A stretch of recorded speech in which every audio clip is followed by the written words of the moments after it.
Europe 1, 7h53, Thomas Soto. 2 jours après les régionales, l'Assemblée a repris ses habitudes de chahut. Comme d'habitude, dans le viseur de l'opposition, Claude Barthelone, cette fois-ci redevenu président de l'Assemblée. Bonjour Danny Cohn-Bendit. Bonjour Thomas. Alors Claude Barthelone, insaisissable, il a participé à un pot avec ses colistiers hier. Juste avant, on nous avait dit qu'il avait quelques soucis de santé. Bref, c'est pas notre sujet. La vraie question, Danny, c'est est-il normal, quand on a perdu une élection comme lui, au régional, de retrouver confortablement son fauteuil moelleux de président de l'Assemblée ?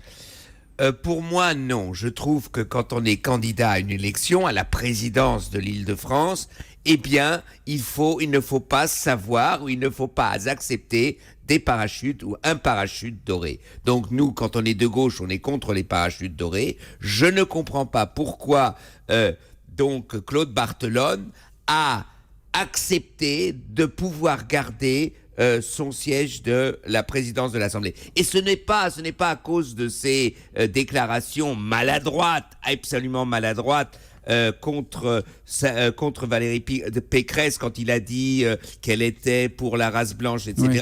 D'ailleurs, il l'a payé ça, parce que c'est une des raisons pourquoi il a de peu perdu. Donc voilà, l'affaire est réglée. Je trouve que la droite exagère. Non, quand on est candidat pour la présidence d'une région, eh bien, après, c'est fini. On ne peut pas reprendre son fauteuil, par exemple, de président de l'Assemblée. Donc il aurait dû s'imposer une diète politique, en quelque sorte. Non, il aurait dû dire « Je voulais me battre pour l'Île-de-France, je prends la présidence de l'opposition à l'Assemblée régionale et je vais aider ou je vais proposer, je vais me battre pour améliorer la situation en Île-de-France. » Donc, si on veut mener un combat pour l'Île-de-France, ce n'est pas simplement en tant que président de région, eh bien, ce combat se mène aussi en tant que chef de l'opposition. Danny, je voulais votre avis sur un homme politique qui, lui, a tiré des conséquences de son élection. On en parlait avec Raphaël Antoven, c'est Xavier Bertrand, qui quitte tous ses autres mandats pour ne se consacrer qu'à sa région, justement.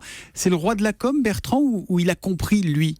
Non, je crois qu'il a compris. D'ailleurs, Christian Estrosi aussi. Ils ont été touchés par ce qui s'est passé pendant ces élections, surtout entre les deux tours. Ils ne s'y attendaient pas. Et par exemple, que la gauche est appelée pour faire barrage au Front National, qu'il y a eu vraiment des militants de gauche qui ont milité pour la victoire de Xavier Bertrand et de Christian Estrosi, eh bien, tout d'un coup, Xavier Bertrand a compris que ce ridicule de guerre, pseudo-guerre civile verbale entre la droite et la gauche, ça ne veut rien dire. Il a dit « Je vais me consacrer maintenant à la région dont je vais être le président et je vais changer ma manière de faire de la politique. » Donc il a tiré la conséquence un peu de ce qui s'est passé pendant ces élections. Merci Danny Cohn-Bendit. Il y en a un autre qui est assez ébranlé par tout ce qui s'est passé, c'est Jean-Pierre Raffarin qui sera tout à l'heure à 8h20, l'invité de Jean-Pierre Elkabbach pour l'interview politique d'Europe 1. À demain 8h10, Danny. À demain Thomas, ciao ciao.